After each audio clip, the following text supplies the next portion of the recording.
Question 3. Choose a page or a panel from American Born Chinese, or ABC, that you really like, or one that you don't like, and discuss what it means and why you chose it. What is the significance of your choice, and how does it relate to the rest of the graphic novel as a whole? You may analyze the form techniques, blah, blah, blah. Let's go.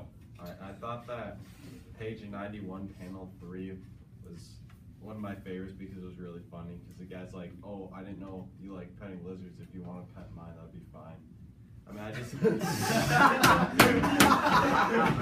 I paraphrased it, but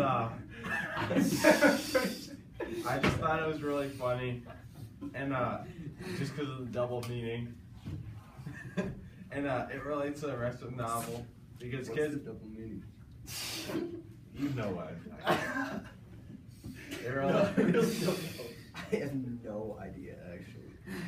Okay, it relates to the rest of the novel because kids constantly make comments like this, and like and for Jin Yang, it was like pretty racist comments too, like just like side conversations you hear in the hall, or like guy jokes like that, and all that. Okay.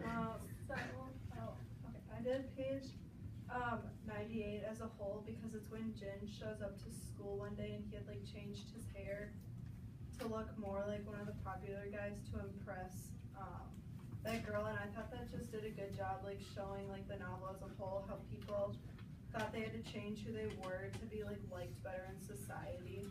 And like for example, like the Monkey King like didn't like want to be a monkey, he wanted to be called the equal of heavens or something like that.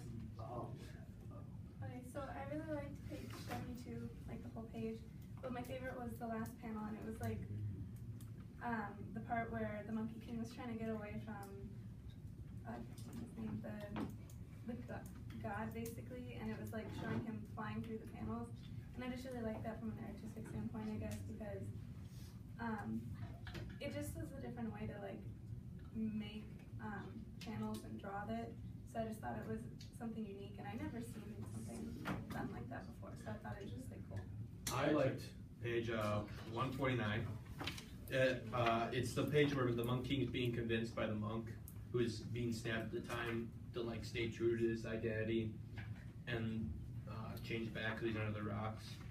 And I think this is like not just, I mean, the illustration was great, especially panel 4 and 6. They show like a zoomed in picture of the Monkey King, and you see like him deciding what to do in his face, and you see like in the 6th he like hits his hands on the ground to like show that he has to give in and like become his true like identity. And I think this is also like a great page because it shows it's like the turning point for the rest of the book, and from then on all the other characters are developing into, they're realizing that they need to be back to their true identity, and they need to like just stay true to themselves. I chose page 213 because this is the page where Shinki turns into the monkey, or the Monkey King. So this is like the part where the two sides of the stories finally come together. I think that's just like the most important part of the book, so you finally understand what's going on. I liked page 118, panel 3, and how it was done, because I feel like it was like the best panel / page, like explaining the whole book. It was showing the stereotypes of like the takeout, like his teeth, his yellow skin, and like what Shinki says, and like how it's something not like only like how you would think of it, like stereotyping, like how Chinese people would say it, and like Danny's face of how nervous he is and stuff like that. Like I felt like it just like explained the best way. My favorite panel from the book was on page 29, panel number 1. Kind of relating back to what Max said.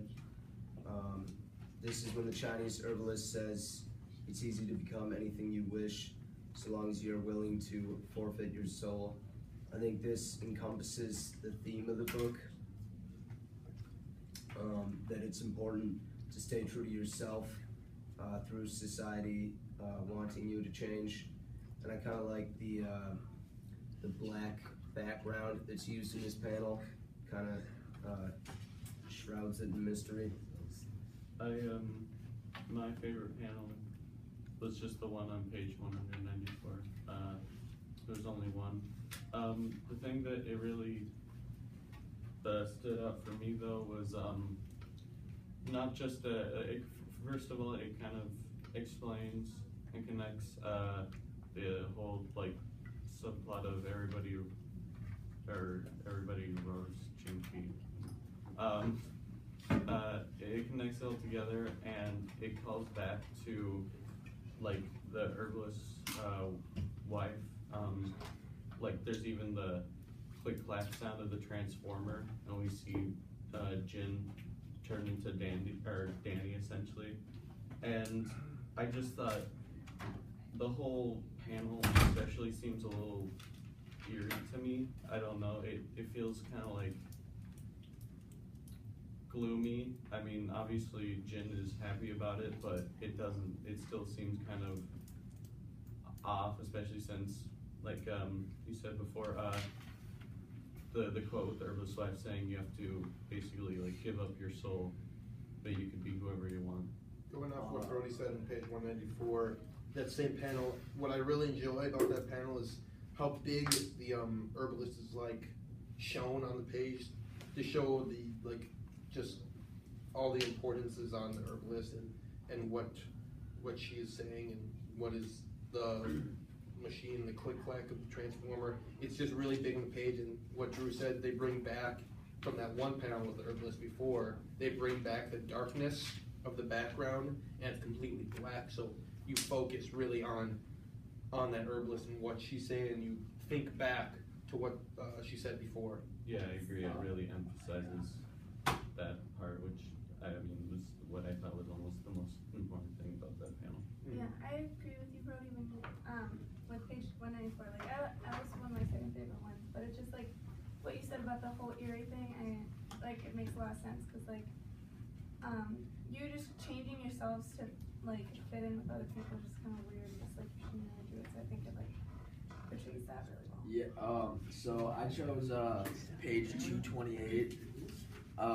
That's where Wei Chen pulls up in his new car after he hasn't seen Jin for a while.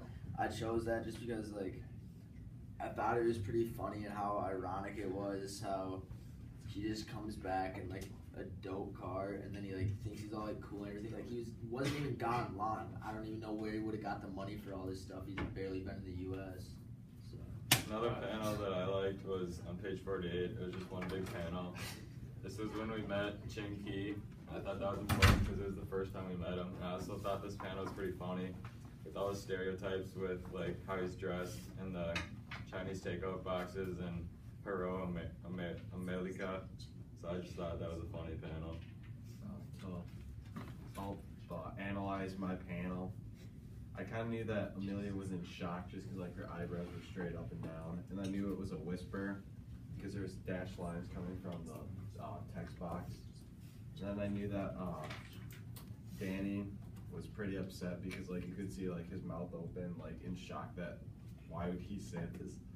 So that's my analysis. Going back to what Tony said, I think it was interesting that Wei Chen came back in the car and like he's like now trying to change himself, even though he was the one that kind of made fun of Jin for like changing his hair just to fit in. I thought that was interesting.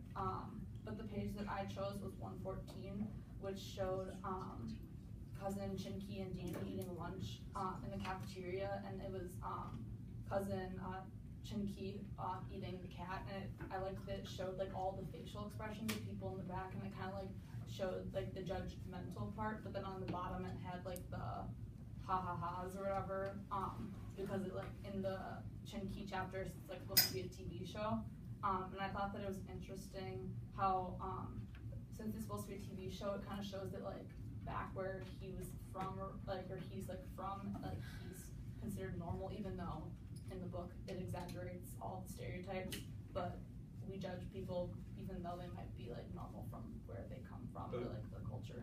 Oh yeah, I just wanted to bring something sort of related to that. Especially in like the chapters with Chinky, the laughing I always felt also was like I couldn't find a specific panel really that I wanted to choose with it. So I didn't use that for my my favorite, but it just really like kind of creeped me out, or just kind of gave me like a wrong, or like a bad vibe every time, because like especially when they're starting to fight and it keeps laughing and laughing and it like gets bigger or whatever. I just thought like that was kind of weird, but at the same time like it kind of showed how like stupid it was that people found like, you know, that there's all this laughing at these jokes even though at some points it's not even that funny. Page 36 was my panel that I chose, and I chose that one because it kind of just shows like everyday kind of struggle with, especially with like the speech bubbles, how Wei Chen had to correct the teacher, and how it goes back and forth with him correcting the teacher, and like just all the students just judging him just because he's different but really the same at the same time. Yeah, I chose page 153, where the Monkey King is fighting with the demons, and then he like barks in the demon's face. I just thought it was like another way the author showed humor to kind of like lighten the storyline. The one I chose was on page 96, and I like this one because he does it like in this, or on this page specifically, but throughout the whole book, like he bolds like some parts of like their speech bubbles, and I think this was really cool to do because it kind of emphasizes like the main point of what they're saying, and I just like it because it's also like maybe they're yelling or something that he really wants you to see.